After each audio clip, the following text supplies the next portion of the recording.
Right now, I'm sitting in an area that looks really apocalyptic. It's a whole neighborhood. I don't even see a house standing. It's really hard to see right now. It's still windy. There's still a lot of fire all around us. So we're not out of this by any means.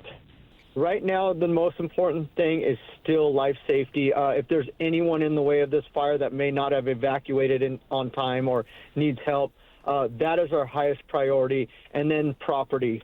So after that, yes, once we can get those aircraft up, if the winds subside a little bit this morning, we can get up, make a difference with our aircraft, but I don't think it's predicted to go that way. So, again, life safety is number one priority for us.